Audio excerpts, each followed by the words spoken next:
Hamas's chief political leader Ismail Haniyeh, the top negotiator, was assassinated in his residence in Tehran. Hamas says his residence was hit by a rocket. Other reports said a bomb was planted in the residence 2 months earlier. In Iran, Ayatollah Ali Khamenei vowed vengeance and said Israel has set a new order for this war. In the coming report, we decode what might happen and what took place in Iran. Take a look. When I received news that my husband and 2 daughters were martyred, I was calm and accepting, and I gave in to God's will. My uncle, he called me. We had a video call and we were exchanging empowering words of the martyrdom of our family members.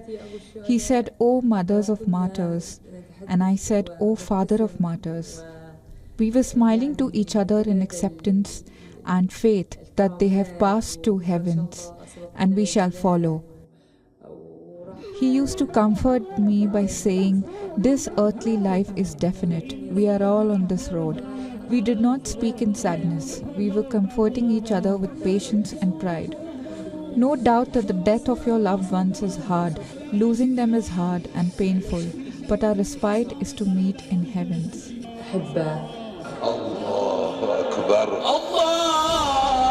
Iran's supreme leader Ayatollah Ali Khamenei led prayers as thousands gathered to mourn the death of Hamas chief.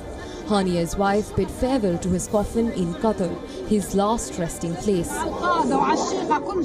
You are my support in this life and the next. You are my love, my love. Say hello to all the martyrs of Gaza. Say hello to the leaders, to all Gaza's martyrs, all the Muslims. My love, may God make it easier for you. On Wednesday, around 1:45 a.m. local time, Ismail Haniyeh and his bodyguard were killed at his residence in Iran. He was in Tehran to attend the inauguration ceremony of Iran's President Masoud Pezeshkian.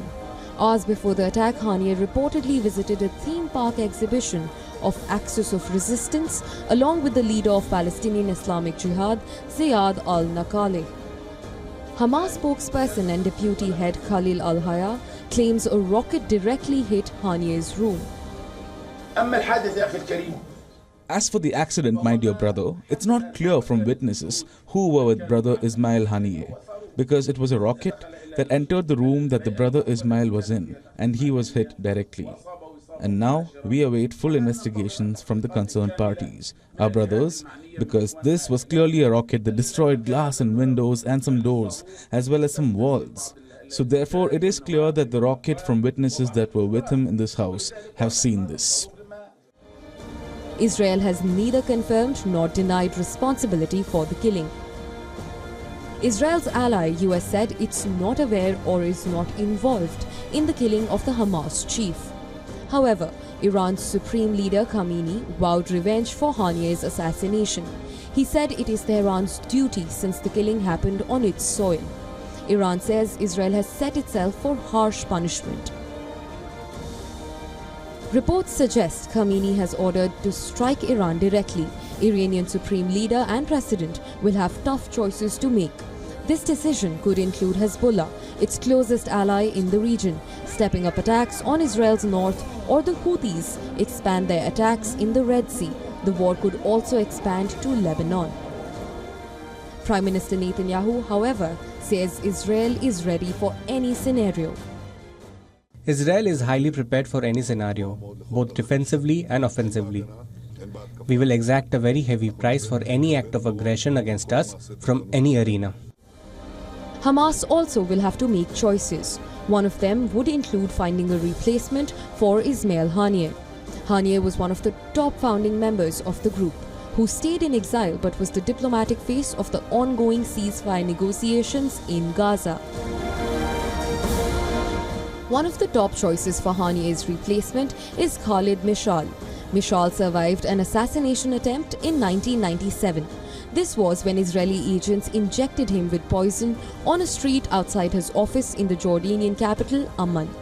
Mishal became Hamas's political leader in exile the year before Israel tried to eliminate him, a post that enabled him to represent the group at meetings with foreign governments around the world. A second possible option is senior Hamas official Khalil al-Hayya. Khalil al-Hayya is based in Qatar and has headed Hamas negotiators in indirect Gaza truce talks with Israel. Khalil al-Hayya is close to Armed Wings Chief Yahya Sinwar. He is a fervent defender of armed resistance against Israel and lost several members of his family during a 2007 Israel airstrike. For Israelis and Western states, the Iran-backed Hamas, which has directed suicide bombings in Israel and fought frequent wars against it, is a terrorist group bent on Israel's destruction. For Palestinian supporters, Mishal and the rest of the Hamas leadership are fighters for liberation from Israeli occupation, keeping their cause alive when international diplomacy has failed them.